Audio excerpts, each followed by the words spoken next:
1974 disengagement agreement, including provisions related to the zone of separation.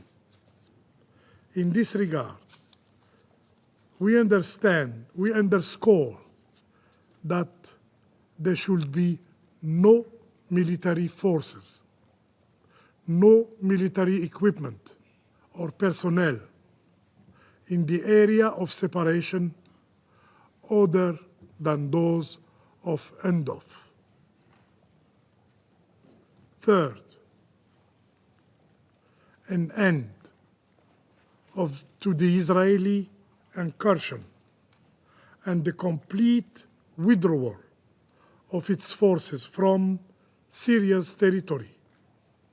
We emphasize that the Golan Heights is an occupied Syrian territory, as reaffirmed by Security Council Resolution 497. This Security Council must uphold its resolutions and ensure complete compliance by all parties. Mr. President, the A3+ stands ready to work with all member states to ensure a peaceful resolution to the ongoing crisis in Syria, prioritizing the needs and aspirations of the Syrian people. The prosperity of Syria is critical to the stability of the entire region. Any action by external actors that jeopardizes Syria's security must be condemned by the international community. Rebuilding Syria requires an investment in dialogue, not sanction. Enhanced collaboration, not aggression. And steadfast support, not desertion. The international community must echo the calls of the Syrian people by mobilizing necessary resources, lifting unilateral sanctions, and providing required support to Syria. I thank you. I thank the permanent representative of Algeria for his statement on behalf of the A3+, and I now give the floor to the distinguished representative of China. President, I thank USG Lacroix and ASG Chiari for their briefings. In December last year, under the pretext of a quote-unquote limited and temporary operation, Israel deployed troops in the Israeli-Syrian area of separation and has maintained the deployment to this day. During this period, the Israeli military has frequently conducted airstrikes against Syria, promoting the so-called demilitarization in southern Syria. Last week, Israel launched airstrikes on multiple targets within Syria, causing significant casualties and damage to facilities. Israel's actions severely violate international law and infringe upon the sovereignty, unity, and territorial integrity of Syria. We condemn these actions and urge Israel to withdraw, to immediately put an end to these attacks and to withdraw from Syria territory as soon as possible. The 1974 disengagement agreement should be upheld, and the fulfillment of UNDOF's mandate should be ensured. At present, the situation in Syria remains at an important and sensitive stage. A smooth political transition is the key to restoring peace and stability in Syria and should be the primary goal of the joint efforts of all parties. We hope that the Syrian interim authorities will follow the principles set out in Council Resolution 2254 and engage in broad dialogue and consultation with all sectors in Syria to promote an inclusive political process.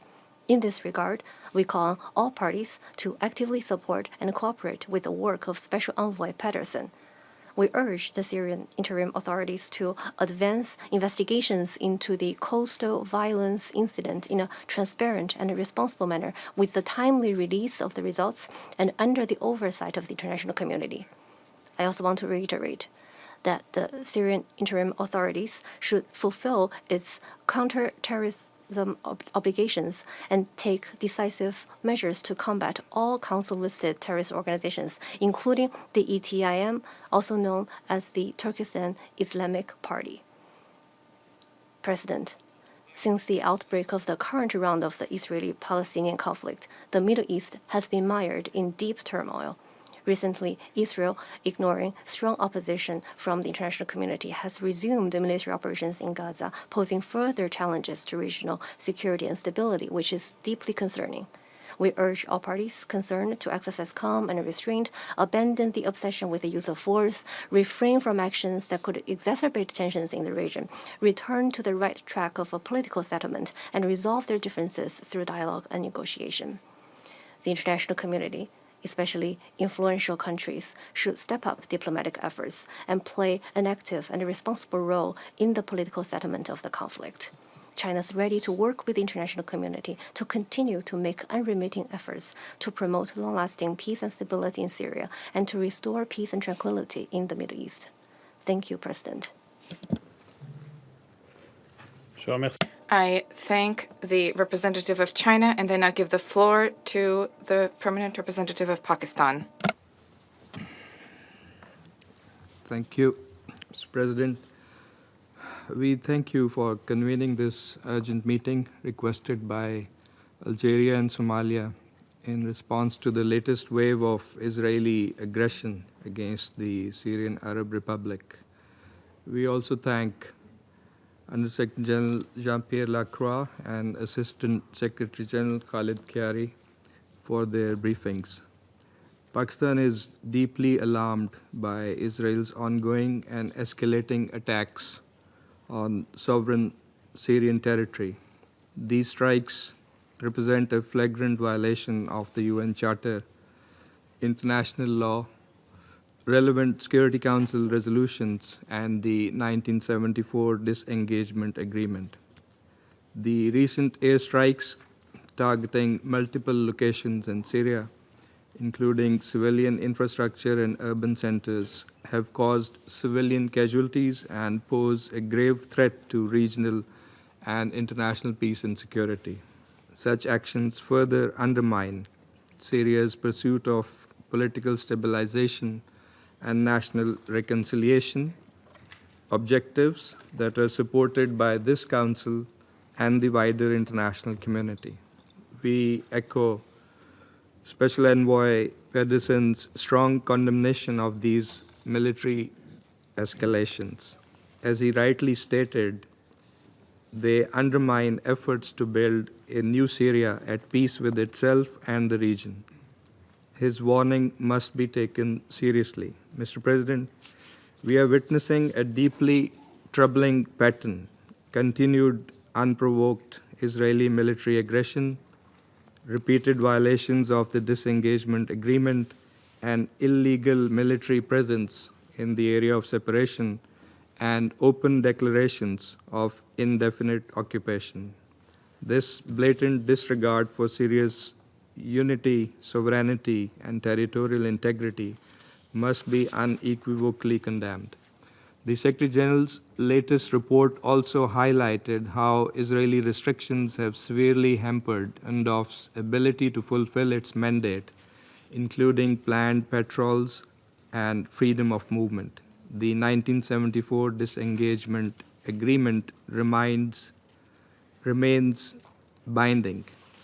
No force other than UNDOF should be present between the Alpha and Bravo lines.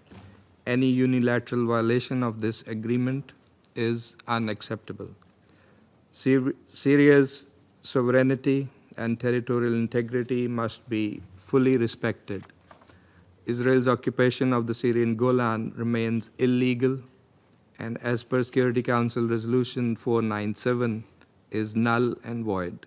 the Council must demand Israel's complete withdrawal from the occupied Golan Heights. The Security Council cannot allow illegal military actions to set dangerous precedents. The presidential statement of 14th March reaffirmed Syria's sovereignty and territorial integrity and urged all members to uphold these principles. Israel's actions are in direct violation of this consensus. The Council must act decisively and ensure accountability. Mr. President, Pakistan remains attached to the principle of Syrian-led, Syrian-owned political process grounded in the principles contained in Resolution 2254. Sustainable peace in Syria depends on the inclusive political transition, national unity, and reconciliation. Recent progress, including the formation of a transitional government, adoption of an interim constitution, and integration of civil and military institutions, must not be derailed by external military interference. The humanitarian consequences of these attacks are devastating. With over 16 million people already in need, the deliberate targeting of civilian areas and infrastructure only deepens the crisis and violates the core principles of international humanitarian law. We are equally concerned about the broader regional implications. Continued escalation risks igniting wider conflict at a time when diplomacy, de-escalation, and reconstruction must be the priority. The Council must send a clear and united message. Violations of sovereignty cannot be normalized, and the principles of the UN Charter must be upheld. We've listened carefully to USG Lacroix and Assistant Secretary General Chiari. These are serious findings on which the Security Council should pronounce, since the Council's calls are not being heeded to.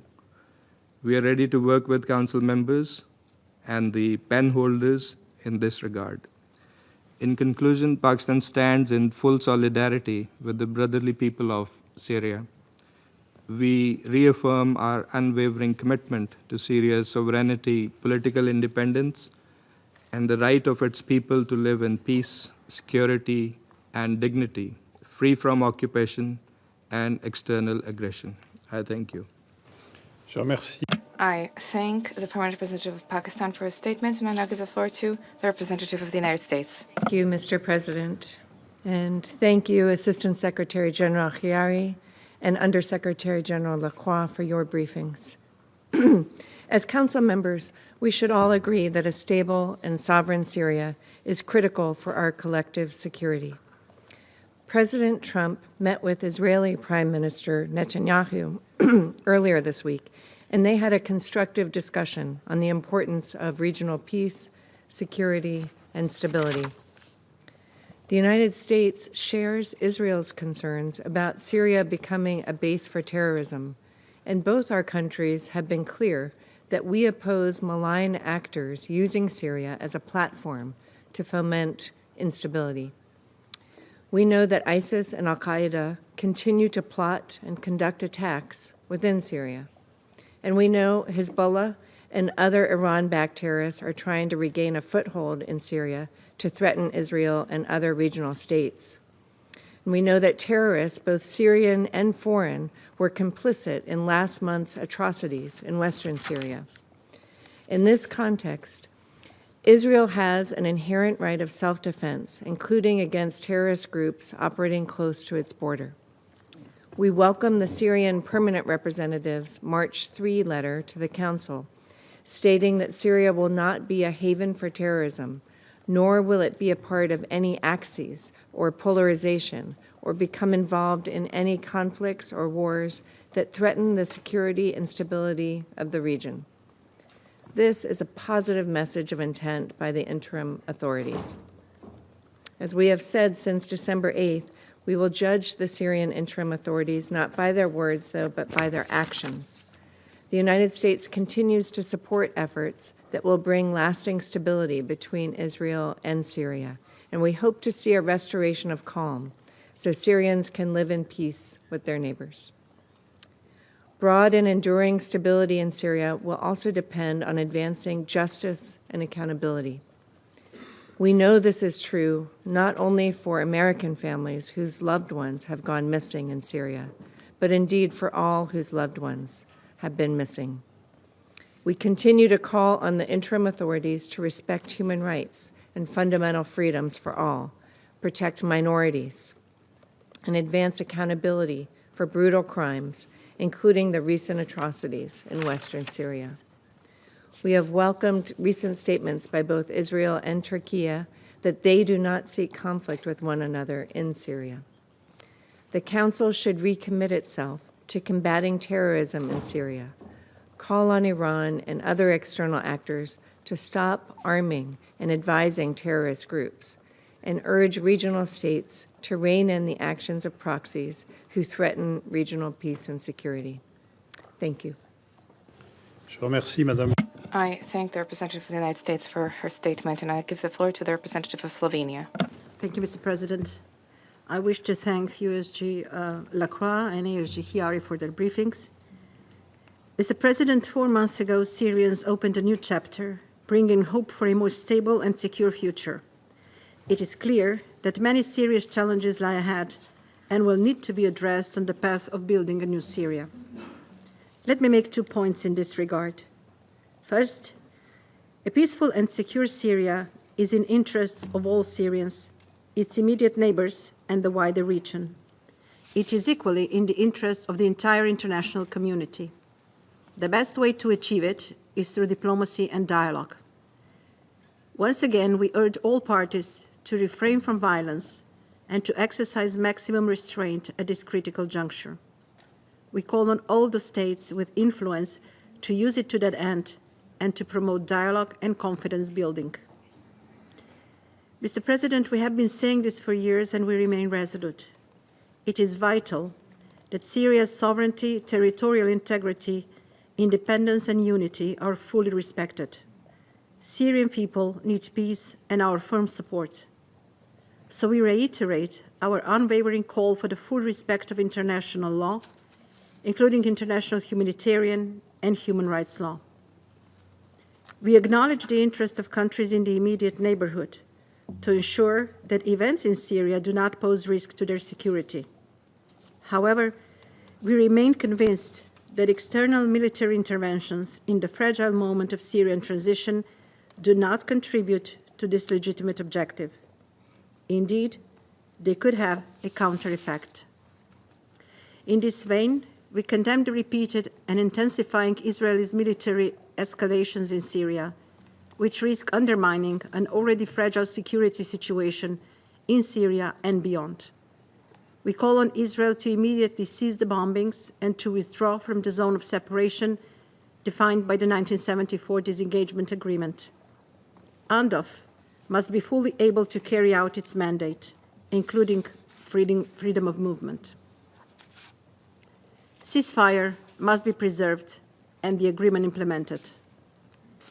Besides being illegal, prolonged Israeli incursions risk undermining the transition process in Syria, aggravate tensions, and risk destabilizing the region. Second, an inclusive political transition is in the interests of both the Syrian leadership and Syrian people. We take note of recent developments toward political transition, including the unveiling of a new and expanded cabinet.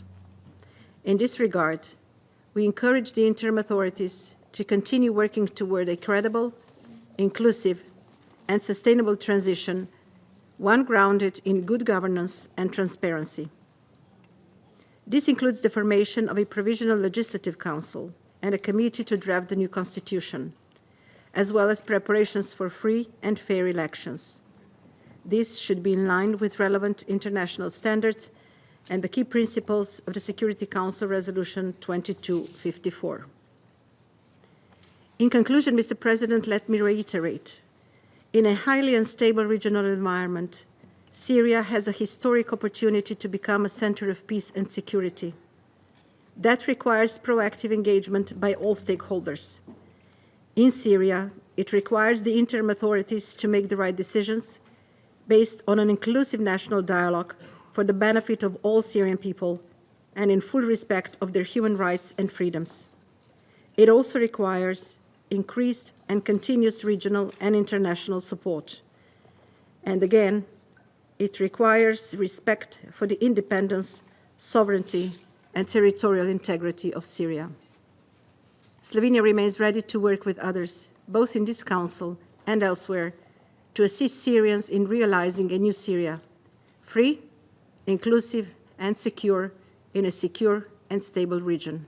I thank you. I thank the representative of Slovenia for her statement. I now give the floor to the permanent representative of Panama. Thank you, Mr. President.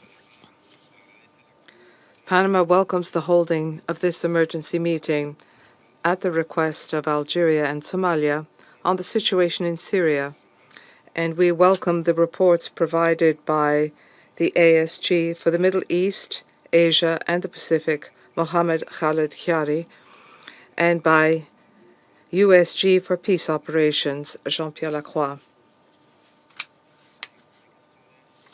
Their explanations have given us an update on recent incidents which are disturbing. Our country reiterates its strong commitment to the principles of the UN Charter, in particular, respect for sovereignty, independence, unity, and territorial integrity of the entire territorial extension of the Syrian Arab Republic, as well as its inalienable right to determine its future without any form of foreign interference and in accordance with international law. On the 1st of March, the formation of a new government in Syria was announced. We believe that this new phase is an opportunity to work towards an inclusive political process, guaranteeing the participation of all citizens without distinction with regard to their ethnic origin, belief system, or gender, and which will contribute effectively to stability and security for Syria and the region. Syria needs the assistance and the firm commitment of the international community. After 14 years of a cruel civil war, Syrians need help rebuilding effective governance, which does not allow for infiltration by extremist influences in their politics, and help fighting the development of terrorist group activities in their territory. Panama endorses the appeal made by the UN Special Envoy, who underscored the urgent need to prevent any new cycle of violence in Syria and to focus efforts on promoting trust, inclusion, and economic recovery. Similarly, Panama expresses its profound concern at recent attacks, air attacks, which have taken place in different regions of Syria. They have affected strategic infrastructure, including scientific research facilities, airports, and other areas of military and civilian importance. Events reported by different sources cause concern for a number of reasons, particularly when they result in mass casualties, significant material damage, and when they have generated a climate of greater uncertainty and greater instability at a particularly delicate time for the country.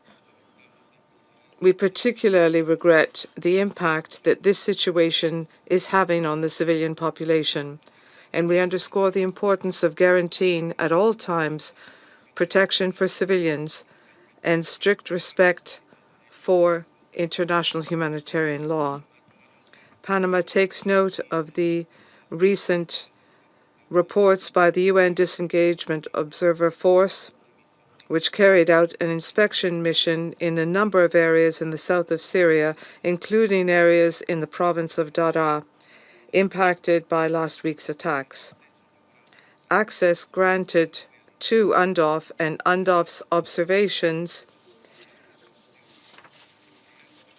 have reported on the seriousness of damage in key areas, both military and civilian. Panama reaffirms its support, Mr. President, for the verification and monitoring activities carried out by the UN forces. They are essential to preserve stability, guarantee compliance with international agreements, and to protect the most vulnerable communities. Thank you. I thank the Permanent Representative of Panama for his statement, and I now give the floor to the Permanent Representative of the Russian Federation. Thank you, Mr. President. We are grateful to Assistant Secretary General for the Middle East, Asia, and the Pacific, Khalid Hiari, as well as the Undersecretary General for Peace Operations, Jean-Pierre Lacroix, for their detailed reports about the situation in Syria.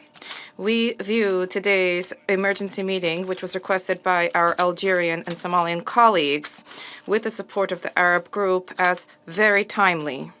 In the 4 months since the change of power in Damascus, Israel has already carried out more than 700 strikes targeting Syria. Recently, the geographical span of these strikes has expanded. The Hama air base, as well as military bases in Palmyra, have also been targeted. The Israelis maintain control of the buffer zone, which has been occupied since after 8 December 2024, and they also occupy vast swathes of the south of Syrian territory. We have been alarmed by statements made by senior Israeli officials about the need to demilitarize the south of Syria and about the IDF's plans to remain in the country indefinitely.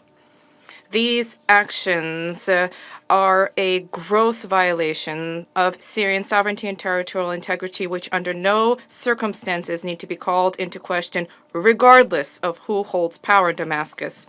In this context, worth noting is the statement delivered by Ahmed Sharaa.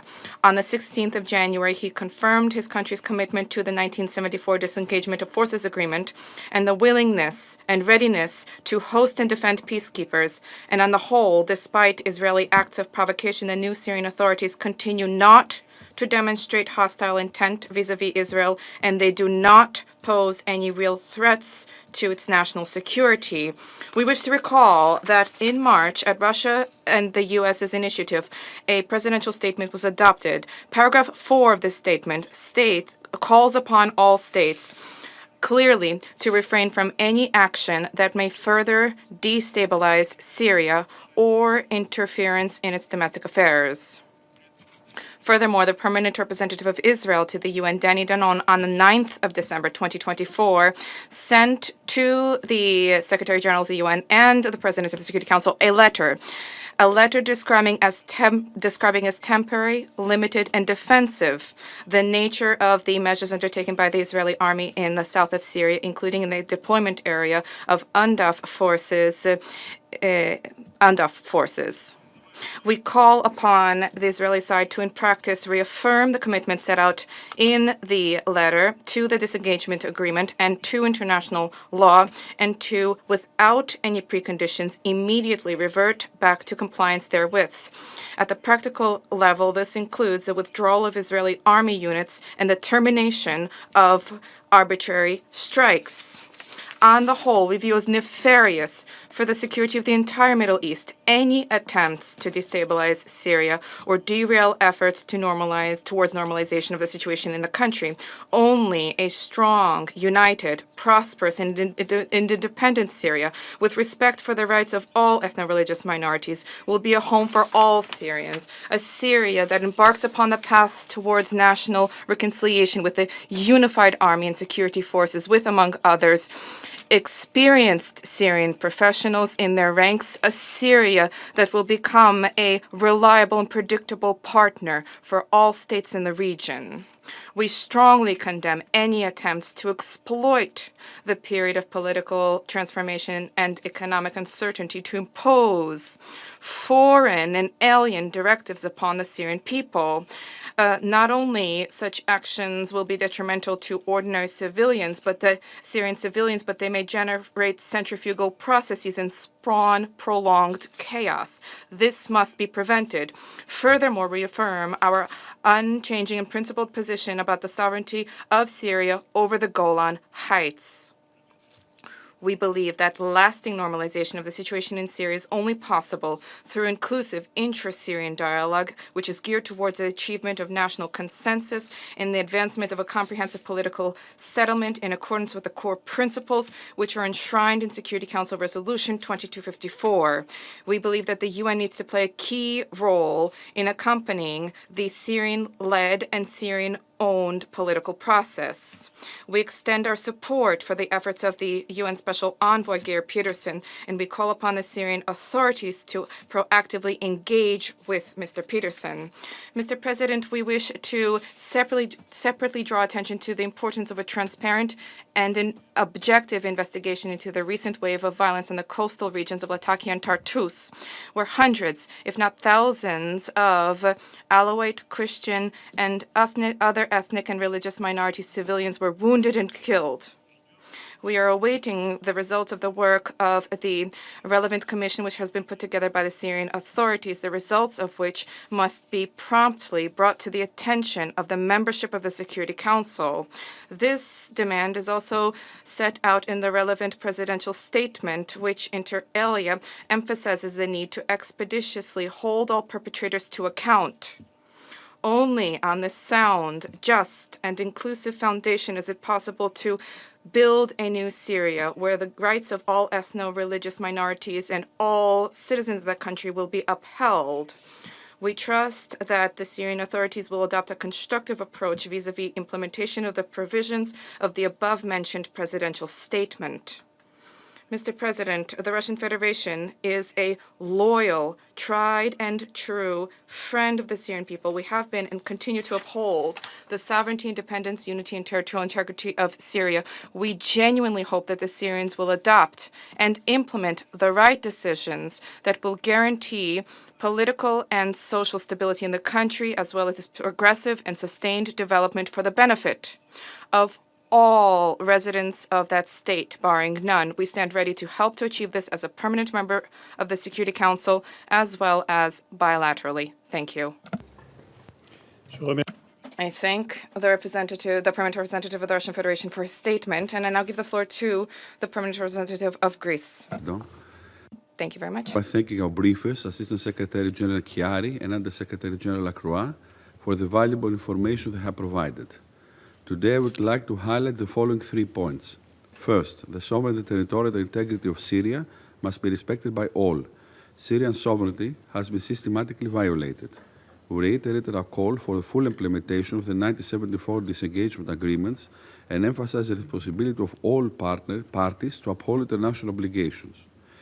While we recognize the right of Israel to defend itself and ensure the security of its citizens, we stress the need for this to be done in accordance with international law with the utmost care to avoid civilian casualties. We express our condolences for those deceased and pray for the speedy recovery of those injured. We similarly draw attention to violations of Syrian sovereignty in the north, coupled with ongoing violations and kinetic activities, further exacerbating Syrian stability. We deplore attacks in Syrian north and northeast, among others on the Tishrim Dam, which is key for local water security.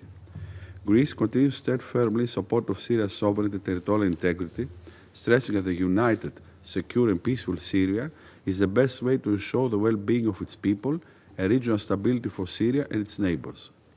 Second, a truly inclusive political transition combined with transitional justice is the key to viable peace in the country. Following the fall of the previous regime in Syria, Greece remains steadfast in its solidarity with the Syrian people as we work toward the recovery of the country. This recovery can only be achieved through a truly inclusive political transition, one that is guided by the principle of Security Council Resolution 2254, supporting the formation of credible and resilient state institutions which respect international law and the international law of the sea, the protection of the full integration of all Syrian communities, including Christian, Alawites, Druze and Kurds, is key for rational reconciliation and the long-term prosperity of the country. We are encouraged by the recent engagement between Interim President al-Shara and Special Envoy Pedersen on the importance of a transparent election process for an interim People's Assembly. The atrocities committed in the coastal regions, as condemned by this Council's presidential statement of 14th of March, underscore the urgency for full accountability and inclusive justice. This is crucial for the credibility of the interim authorities. In this regard, we eagerly expect the outcome of the independent fact-finding committee set up to identify those responsible for the mass killings and bring them to justice. We also reaffirm our support to the independent international impartial and objective mechanism, the international impartial mechanism, and the Commission of Inquiry, all critical UN mechanisms in terms of accountability. On the constitutional declaration and political transition, we take note of the formation of the transitional government in Damascus, and we consider the inclusion of a representative of ethnic and religious group to be crucial for its success. We likewise note, however, that these developments were not met with universal acceptance of all communities, and there might still be some question marks on how representative the makeup of this transitional government is. We are equally concerned that, among others, the increased influence of the executive power on the formation of the legislative authority may not lead to a truly inclusive and viable political process. Third and last point, we must not lose sight of the humanitarian crisis in Syria. Recognizing the severe humanitarian crisis in the country, Greece made at the recent recovery conference in Brussels a pledge in support of Syria's recovery, contributed to the EU overall commitment of some 2.5 billion euros, tangibly reflecting a commitment to help rebuild Syria. Within the EU, Greece has supported the easing of sanctions, while emphasizing that this should be done in a gradual, conditional, and reversible manner. This approach is taken in solidarity with the Syrian people as a means to ensure that expectations are met in terms of an inclusive transition, accountability, transitional justice, as well as full adherence to international law, including the international law of the sea. Mr. President, in closing, let me stress that the only viable future for Syria is one of peace, justice, and inclusiveness. Greece remains committed to supporting a political transition that respects the rights of all of Syria's diverse community, advances the prosperity and security of the Syrian people, and ensures regional stability. For this purpose, we must continue to uphold Syria's unity, sovereignty, and territorial integrity, free from external influence and interventions. I thank you. I thank the Permanent Representative of Greece for his statement. I give the floor to the Permanent Representative of Denmark. President, and I thank Assistant Secretary General Chiari and Under Secretary General Lacroix for their briefings and for their continued efforts to support stability in Syria. As we've heard, the situation in Syria remains volatile. This was shockingly clear 1 month ago, when violence and widespread killings of civilians rocked Syria's coastal region. Denmark strongly condemns these acts of violence. We reiterate the need for a thorough investigation and that the perpetrators are held accountable. What is needed now is a safe and stable Syria, one that can heal from the horrific crimes of the past and look to the future. This is true for all Syrians and for the wider region. Mr. President, allow me to make 3 points. First, we reiterate our full support for Syria's territorial integrity, political independence, and sovereignty. While we acknowledge Israel's legitimate security concerns, we remain concerned by the recent Israeli attacks in Syria with reported civilian casualties.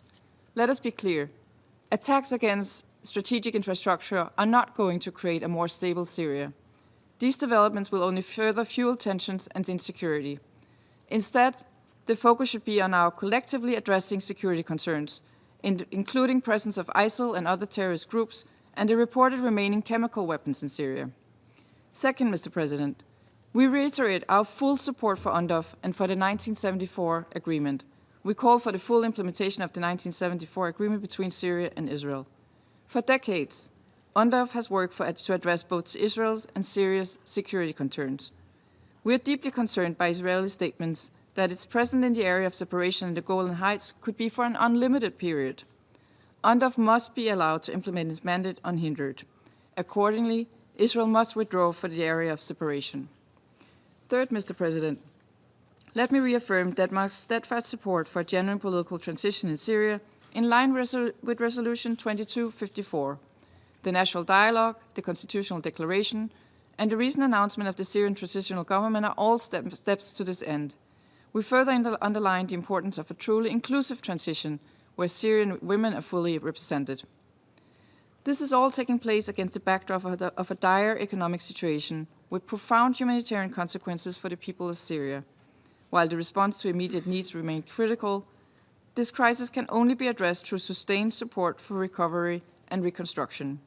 The UN through Special Envoy Peterson, is well placed to assist the transitional Syrian leaderships in charting the complex path forward. Mr. President, in closing, significant strides have been made along Syria's path to a new future. However, challenges remain, both politically and in terms of security. The international community, in particular this Council, has a responsibility to support the people of Syria on this path. Denmark remains committed to this end. I thank you.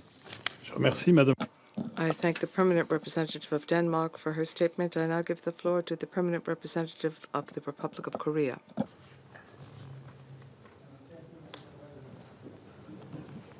I would also like to thank Airstrikes and USG Lacroix for their informative briefings. After 4 months, the Syrian people have finally witnessed the launch of a transitional cabinet, a critical first step for a long-awaited inclusive transition.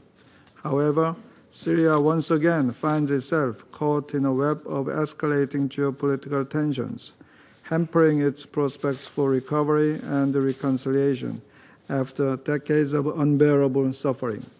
I would like to make 3 points in this regard. First, all hostilities violating Syria's territorial sovereignty must stop. Since the fall of the Assad regime, Syria has neither attacked neighboring states nor indicated any intention to resort to aggressive action against them. In stark contrast, Israel has persistently conducted over 500 airstrikes since that time and is maintaining a military presence far beyond the Bravo line, a clear violation of the 1974 disengagement agreement.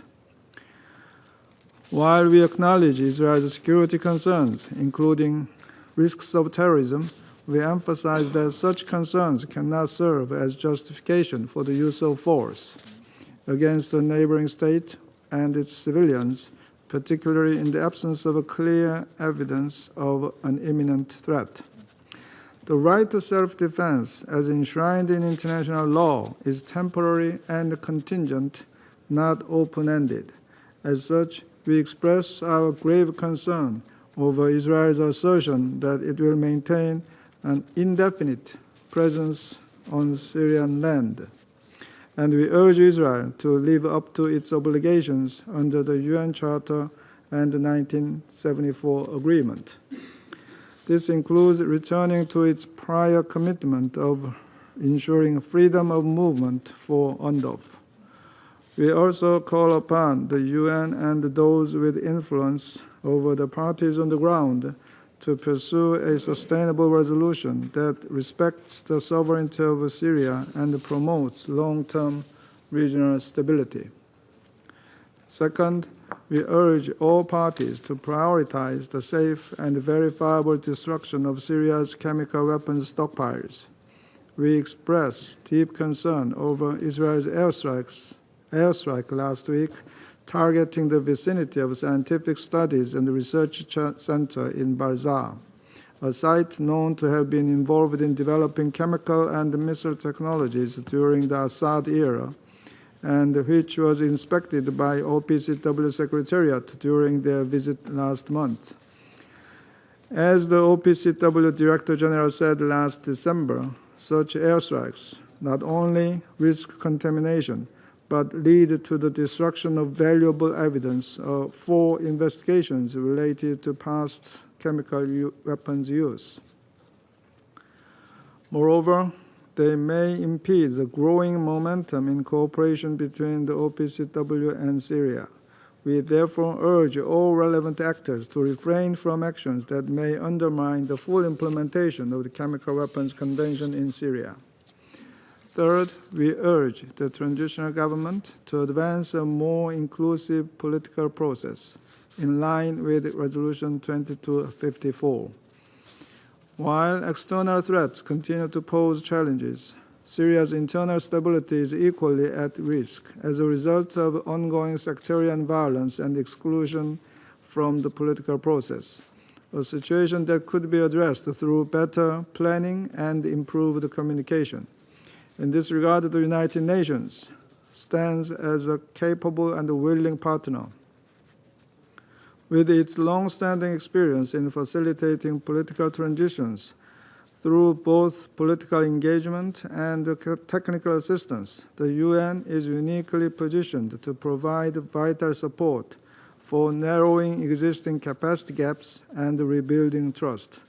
We welcome the Secretary General's initiative to conduct an integrated strategic assessment and hope this will spur progress on inclusive governance, security sector reform, and transitional justice. In closing, Mr. President, the track record of the interim authorities over the past 4 months shows that while progress has been limited, meaningful steps forward are possible, provided the international community remains constructively engaged and firmly supportive. We simply cannot afford to lose this historic opportunity to bring Syria back on a path of peace and legitimacy. This process must not be derailed as a result of Syria regressing into a geopolitical battlefield. I thank you, Mr. President. I thank the permanent representative of the Republic of Korea for his statement. I give the floor to the representative of the United Kingdom. Thank you, President. And thank you to Under-Secretary General Lacroix and Assistant Secretary General Chiari for your briefing today. I will make 3 points. First, since this Council last met, Syria has made further positive progress in its political transition. The UK welcomes the announcement on the formation of the new Syrian government, and we look forward to the protection of human rights, unfettered access to humanitarian aid, the safe destruction of chemical weapons, and the combating of terrorism and extremism. The government's formation marks an important milestone in the transition. We hope this spirit of inclusive representation will be carried forward in state institutions and in any further appointments, including to the Legislative Committee and towards a clear timeline for the next phases of the transition. The UK stands ready to work with the Syrian government to this end and to support an inclusive, stable and prosperous future for the Syrian people. Second, this opportunity for stability is being threatened by the continued violence. We are concerned by Israeli strikes and incursions into Syria, with reports of civilian deaths. These actions risk destabilising Syria and the wider region, and this is in no one's interest. We recognise Israel's focus on protecting the security of its borders and its people, but the actions it takes must be proportionate and in line with international law. We call on all actors to uphold the 1974 disengagement agreement, respect Syrian territorial integrity, and to prioritise diplomacy over force. Third, it is the Syrian people who will suffer the most from this worrying escalation. After 14 years of tyranny and conflict at the hands of the Assad regime, the Syrian people still face a staggering humanitarian crisis. And that is why the UK has recently pledged up to $207 million in critical humanitarian assistance. Our focus should now be on supporting Syrians to rebuild their country. Therefore, we call on all parties to ensure that humanitarian access remains possible across Syria and that civilian lives are protected. The UK will continue to work with our international partners to support Syrians as they look to build a better future. Thank you. I thank the representative of the United Kingdom for her statement. I shall now make a statement in my capacity as the representative of France. I thank USG for Peace Operations, Mr. Jean-Pierre Lacroix, as well as the ASG for the Middle East, Asia, and the Pacific, Mr. Khaled Chiari, for their briefings, which have underscored the seriousness of the security situation in Syria. Syria is engaged in an historic transitional process since the overthrow of the Bashar al-Assad dictatorship. This opportunity has raised hopes for the Syrian people following decades of violence. The aspirations of the Syrians deserve support, and that is what France intends to do. In this unstable regional environment, political transition must enable Syria to become a center for peace and security. That means the cessation of all hostilities in Syria and respect for the sovereignty and territorial integrity of Syria in accordance with the principles of the UN Charter and the relevant resolutions of the UN Security Council. These are essential elements to guarantee a peaceful political transition and stabilization in the country. Fragmentation of Syria is not in anyone's interest. We reiterate our appeal to Israel to end its military activities on Syrian territory and to withdraw from the area of separation pursuant to the 1974 disengagement agreement with respect for the sovereignty and territorial integrity of Syria. Syria and Israel must take account of each other's security concerns. In this transitional period, we must above all make sure that Syria does not fall prey to fragmentation. With that in mind, our Council has asked that full light be shed on the unacceptable violence which cost the lives of civilians, which took place in the month of March as a result of, on the basis of religion. Those who are responsible must be brought to justice, and we will closely examine the conclusions of the commission established by the caretaker authorities to investigate these crimes and the actions that will be taken. In northeast Syria, the agreement in principle signed between the caretaker authorities and the Syrian Democratic Forces is a positive first step towards a negotiated solution for the unification of Syria and guaranteeing the rights and interests of the Kurds of Syria. The terrorist threat remains high, and it is essential for the Damascus authorities to fight tirelessly against this threat, particularly against Daesh, and to resolve the issue of foreign terrorist fighters. The international community is expecting, particularly from the Syrian authorities, the dismantling of the chemical weapons program in full cooperation with the OPCW. And finally, in order to achieve just and lasting peace in Syria, it is essential to guarantee the inclusivity of the political transition. Initial encouraging results have been achieved with the holding of the first national dialogue session and the announcement of a new government. This government must consolidate commitments of the Syrian caretaker authorities and respond to the expectations and needs of the Syrian people. One of the expectations is the setting up of a transitional government. Those who have been convicted of crimes must not go unpunished, and France supports combating impunity in Syria and cooperation with the Syrian authorities. In tandem, national dialogue must be pursued and must involve all components of Syrian society. France recalls its commitment to an inclusive and representative political transition in the spirit of the principles of Resolution 2254. We support Mr. Geir Pedersen's efforts to support this process, and we trust that cooperation between Syrian authorities and the United Nations will build trust and solidify the support of the international community support for Syria. I resume my function as President of the Council. I now give the floor to the representative of the Syrian Arab Republic. Thank you, Mr. President. Mr. President, at the outset, I would like to congratulate you on assuming the presidency of the Security Council for this month, wishing you and your team every success. I also wish to thank your predecessor, the Permanent Representative of Denmark, and her team for their effective management of the Council's work during the past month. I extend my thanks for your prompt response to the request to convene this emergency session. Gratitude is also due to the distinguished delegations of brotherly Algeria and Somalia and the member states of the Arab Group in New York for their support of the Syrian Arab Republic request to hold this meeting.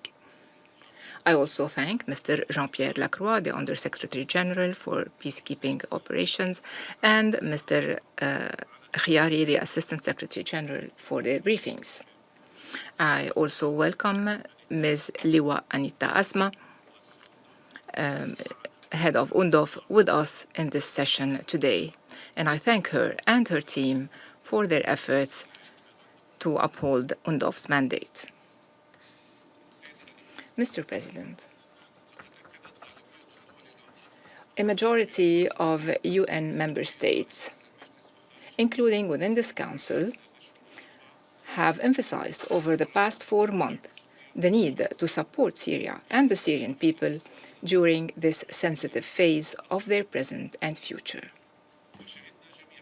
We have all witnessed the international consensus on the necessity of uniting efforts to end the suffering of the Syrian people, which is a protracted suffering, and to support Syria's stability, security, sovereignty, and territorial integrity, as this would positively reflect on the stability of the region and the security and well-being of its peoples. In parallel with those positive and constructive declarations and initiatives undertaken by member states, international organizations, and political groups to support Syria and its people, as we witnessed during the Arab Summit hosted by Cairo, the meeting of the OIC's foreign ministers in Jeddah, the conferences of Aqaba, Riyadh, Paris, the Brussels Donors Conference, and other international fora held in Davos and Munich. So in parallel with all this, the Israeli occupying authorities have persisted in their aggressive actions, which constitute a challenge to these international efforts and aim at threatening the unity and integrity of the Syrian territory, undermining the efforts of the Syrian government, and imposing a new reality that contradicts the hope and aspirations of the Syrians to live in their homeland in safety and peace. Mr. President, the Israeli occupying authorities have escalated their aggression against the sovereignty, unity, and territorial integrity of the Syrian Arab Republic, posing a serious threat to international peace and security and a grave violation of international law, of the UN Charter and the relevant resolutions, as well as of the 1974 Disengagement Agreement. Since last December, the occupation forces have launched hundreds of airstrikes against my country, the latest of which was launched on the 3rd of April at dawn on Thursday, and within 30 minutes several airstrikes were launched against 5 different areas across the country. These attacks resulted in the near total destruction of the Hama military airport, the injury of dozens of civilians and military personnel, and the destruction and extensive damage to other military and civilian facilities in the governorates of Homs and Damascus. Concurrently with this aggression, units of the Israeli occupation forces penetrated the Daraa countryside and bombed the Al-Jubayliyah dam forest area west of Daraa, killing 9 civilians and wounding others. This aggression was preceded by another attack on the town of Al-Quwaya in the Daraa countryside, which resulted in the death of 7 civilians. The latest report of the Secretary General concerning the UNDOF force highlighted some aspects of the Israeli aggressions against Syria. The report clearly indicated the incursion of the Israeli occupation forces into the buffer zone, the significant alteration of the situation therein, and the impact of the forces' operations since the 8th of December, in violation of the relevant Security Council resolutions. Moreover, the report recorded the complaints of our people in that area due to the Israeli occupation army preventing farmers from accessing their agricultural lands and sources of livelihood and damaging them, arresting Syrian citizens, stealing their livestock, destroying roads, disrupting electricity, water, and internet services, and occupying buildings belonging to the Quneitra governorate and damaging them. Israeli practices in the territories it recently infiltrated beyond the buffer zone are not limited to the above. They have also extended to threatening the water security of Syria and neighboring countries by seizing control of water resources in southern Syria, diverting river flows and water springs in Mount Hermon and the southern water resources. This will directly endanger Syria's water and food security. On the other hand, the Israeli occupation entity continues its provocative practices against Syria and its people by establishing military outposts and bases for its forces and promoting tourist tours for settlers in the areas it has invaded. This exposes the falsity of the occupation entity's claims that its incursion is temporary and limited. It clearly reveals its aggressive and expansionist intentions and its contempt for the UN Charter, the foundation of international law, and relevant Security Council and General Assembly resolutions. Mr. President, Syria, while reaffirming the content of its 4 most recent related letters, most recently the complaint submitted to Your Excellency, the President of the Security Council, and His Excellency, the Secretary General, on the 7th of this month, which will be issued as document S/2025/216, renews its strongest condemnation of the blatant Israeli attacks and of the provocative statements by Israeli officials, calling for what they termed the disarmament of the Syrian state in the southern provinces, and for promoting false claims about protecting certain components of the Syrian national society, pretending to protect them. Syria, while expressing its gratitude to the states that have stood by its side and clearly condemned the Israeli attacks and called for their cessation, calls on the Security Council to condemn these aggressions and to take an immediate and decisive action to compel Israel to cease its ongoing aggression against Syrian territory, to withdraw immediately and unconditionally from all Syrian lands, to fully comply with the 1974 disengagement agreement, to respect the mandates of UNDOF and UNSO, and to implement the relevant Security Council resolutions, particularly resolutions 242, 338, and 497, to end the Israeli occupation of the occupied Syrian Golan and the grave threat it poses to Syria's unity, sovereignty, and security. While reaffirming its inalienable right to extend its sovereignty over all its territories, Syria rejects any Israeli attempts to interfere in its internal affairs, destabilize its security and stability, or impose a new occupation reality. Syria affirms its commitment to the UN Charter, the provisions of international law, and international legitimacy resolutions as the basis for achieving stability and peace in the region. I cannot fail to commend the efforts of the peacekeepers among UNSO and UNDOF personnel and their leadership in New York and on the field, and to commend their determination and commitment to demonstrate their willingness to fulfill their mandate despite the significant challenges they face as a result of the practices of the occupation forces, including restrictions imposed on their freedom of movement. Syria reaffirms its willingness to spread its forces along the separation lines and to commit to the disengagement agreement.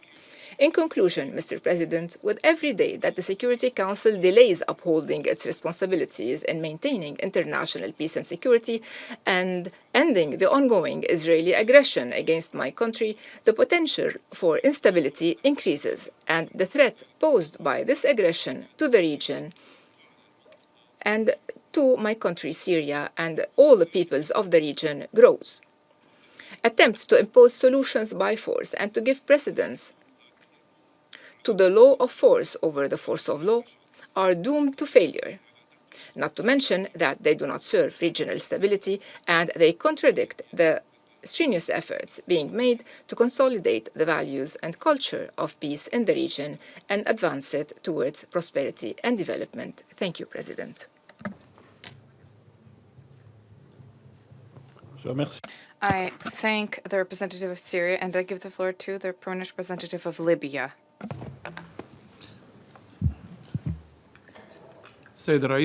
Mr. President, at the outset, allow me to submit this statement on behalf of the Arab Group. I would like to thank you for answering the call of Somalia and Algeria to hold this important meeting called for also by the Arab group. I'd also like to thank Mr. Khaled Khiari and Mr. Jean-Pierre Lacroix for their briefings. Mr. President, the Arab group expresses its deep condemnation of the military escalation of the occupying Israeli forces, the repeated aggression against Syria, especially the latest attack that has targeted several areas on the 3rd of April. And we would like to recall that such attacks are a blatant violation of international law and the UN Charter. They are undoubtedly a threat to the peace and security of the entire region. It also adds to the suffering of the Syrian people who are already suffering because of the ongoing crises.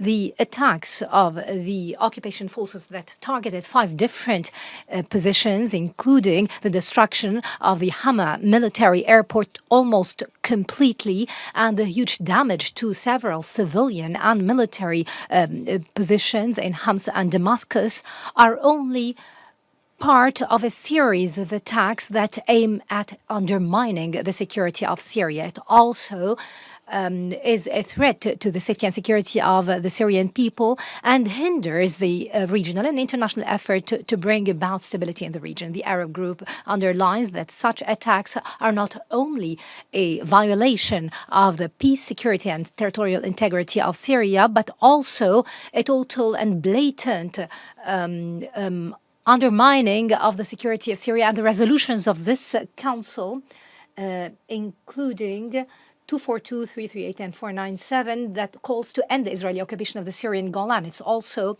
a grave violation of the Disagreement of Forces Agreement. This is a clear violation of the mandate of the UN forces, whether they are the UNDOF or the UNTSO. Mr. President, the Arab group condemns in the strongest words such attacks and call upon the international community and the Security Council in particular to shoulder their legal and moral responsibility and bring pressure to bear on the Israeli occupation forces to stop their aggression immediately and to adhere to the international law and ensure a full and unconditional withdrawal of their forces from all Syrian territories, including the recent movements that only aim at abusing the current developments in Syria and expand their occupation. Therefore, your council must take immediate and urgent steps to put an end to such provocative actions before things go out of control and threaten international peace and security, whether in the region or beyond. The Arab group also stresses, in a parallel with the development of the transitional stage after the fall of the previous regime and the continued effort to bring about development, to lift economic sanctions against Syria as soon as possible, because they are a hindrance to the revival of the economy of Syria and their development. The Arab group also stresses the need to continue the comprehensive political process with Syria, the Syrian-led, Syrian-owned process that is all-encompassing of all factions in Syria, in line with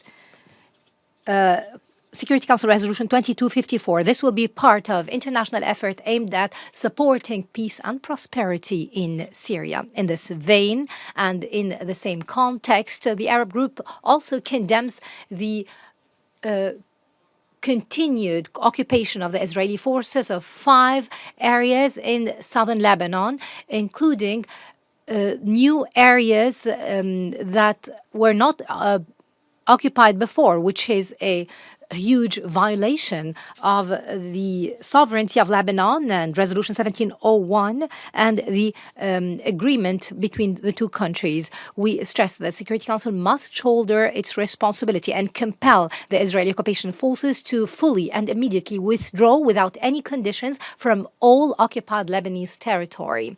We commend the progress made in deploying the Lebanese forces south of the Litani River, and we support Lebanon, its peace, security, and sovereignty. Mr. President, to conclude, the these continued aggression, while most countries of the world are aiming at de-escalating such international tensions and putting an end to crises and wars which have reached their apogee due to the Israeli occupation forces' violation of the ceasefire agreement, also in Gaza, and the continued violations in the West Bank, show clearly that the Israeli forces are trying to destabilize the entire region. They want to continue this series and chains of wars and killing for only one reason. This is a clear and bad intention to turn these crises as a cover-up for their own internal problems and support whoever is in control. Therefore, we stress our full support to Syria and its people. The security of Syria is part and parcel of the Arab security. Therefore, we call for concerted regional and international effort to put an end to such violations and ensure the respect of the sovereignty and territorial integrity of Syria, and put an end to this situation that will only push the region to the abyss. It is high time for Syria to recover from the crises and enjoy peace, security, and prosperity. Thank you, Mr. President. I thank the permanent representative of Libya for the statement on behalf of the Arab group, and I give the floor to the representative of Israel. Thank you, Mr. President, and I thank our briefers here today. Amid serious and sustained instability, we are witnessing the re-emergence of radical Islamic armed groups committed only to destruction, terror, and annihilation of our nation. These groups in southern Syria are working to establish military infrastructure in areas just kilometers from Israeli communities. That infrastructure includes rocket launchers, explosives, and underground facilities, all designed to threaten the lives of innocent civilians. Israel cannot and will not allow this to happen. We have been clear and consistent. This is our policy. We will do whatever is necessary for however long it takes to prevent another October 7th. The images of October 7th are burnt into the minds of our people. We know what happens when a terrorist network is permitted to entrench itself, when warnings are ignored, when red lines are crossed without consequence. We have seen the signs: organized terrorist cells, foreign-built weapon systems, and the consolidation of hostile forces in southern Syria. We have acted, and we will continue to act. Our actions are guided not by ambition of expansion, but purely by necessity, security, and prevention. Colleagues, these clear priorities have defined recent Israeli operations in Syria. One such example is a ground mission recently conducted by IDF Special Forces in central Syria. There, our forces dismantled an underground missile factory constructed by Iran. This factory of death had already begun producing precision-guided missiles, several of which were subsequently used in attacks on Israeli territory by Hezbollah. That factory is no longer operational. In the weeks that followed, Israeli forces confiscated or destroyed more than 3,300 weapons and military assets which belong to Hezbollah. Among them, long-range rocket components, drones, anti-tank missiles, and tools for cross-border infiltration. These weapons were manufactured for a clear purpose: attacks on Israeli civilians and on regional stability. Let me be clear: Israel does not seek territorial gains in Syria. Our operations are precise and rooted exclusively in threat neutralization. Where a threat exists, we will meet it without hesitation. We must remind this Council that it is not only an Israeli civilians who stand to suffer from the growing entrenchment of jihadist groups. The Druze community of southern Syria, with whom Israel shares historic and familial ties, is increasingly at risk from the spread of jihadist groups in their traditional areas. These extremists threaten the fabric of diverse communities. We are committed to our Druze communities in Israel to do everything to prevent harm to their Druze brothers in Syria, and we will take the steps required to maintain their safety. Mr. President, Israel continues to coordinate with UNDOF under the framework of UN Security Council 350. We respect the mission's mandate and we support its stabilizing role along the disengagement lines. But let us be frank, peacekeeping efforts alone cannot stop the spread of sophisticated weaponry. They cannot intercept Iranian missile parts or dismantle terrorist tunnels. They cannot prevent the creation of launch sites embedded in civilian terrain. We are committed to deconfliction. We are committed to dialogue, but we are also committed to the protection of our people, and that must take precedence when lives are at stake. Council members, the Syrian government is in transition, and its authority throughout much of the country remains fragmented in reality. Control is contested. Security forces are overextended. And in the absence of cohesive governance, it is the most radical and violent actors who are taking advantage of this reality. Among the most troubling developments is the resurgence of Hamas and Palestinian Islamic Jihad activity in southern Syria. In recent months, Hamas operatives have re-established command centers and weapon caches in areas such as Beit Jan and the Daraa refugee camp, again, using refugee camps near Damascus as a cover for military buildup. These actions directly endanger Israeli citizens and must be addressed with urgency. In addition to Hamas, the Palestinian Islamic Jihad continues to operate with Iranian backing, maintaining dozens of command centers in Syria. These groups are not independent actors. They are proxies of Iran, trained, equipped, and funded with clear goals to attack Israel and destabilize the region. The recent movement of hundreds of PIJ terrorists from Lebanon to Syria only underscores this threat. Terrorists thrive in instability.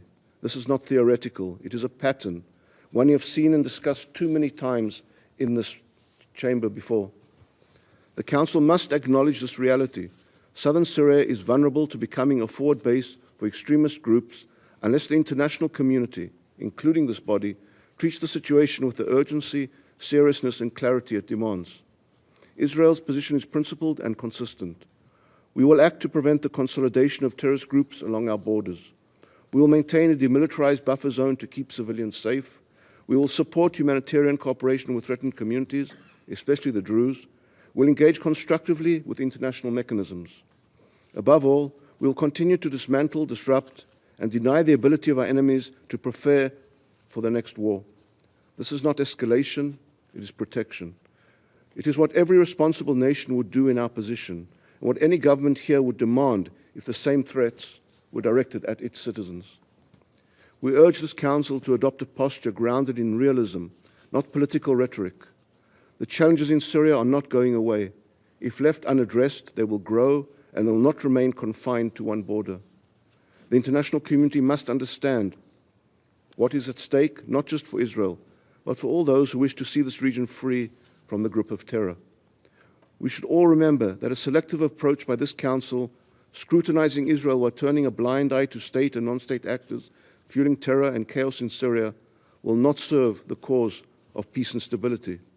A genuine commitment to stability in Syria requires acknowledging and addressing the full spectrum of threats facing the region. Israel will continue to defend its people decisively, consistently, and in accordance with international law. I thank you, Mr. President. I thank the representative of Israel for his statement, and I now give the floor to the representative of Turkey. Thank you, Mr. President. At the outset, let me express our appreciation to ASG Chiari as well as USG Lacroix for their comprehensive briefings. Mr. President, we meet today at a critical moment for Syria. The decisions of the international community will influence whether Syria advances towards peace and stability or falls back into conflict and fragmentation. Mr. President, despite immense challenges, the new Syrian administration has made notable progress. The National Dialogue Conference, the Constitutional Declaration, and the formation of a technocratic government reflect a commitment to building inclusive national consensus. These steps signal the administration's will to lead a Syrian-owned, Syrian-led political transition in line with the aspirations of its people. We also note the responsiveness to regional and international concerns. Their engagement with various countries and their constructive dialogue established with UN bodies, particularly the Special Envoy, are commendable. We welcome Syria's proactive approach on the chemical weapons file.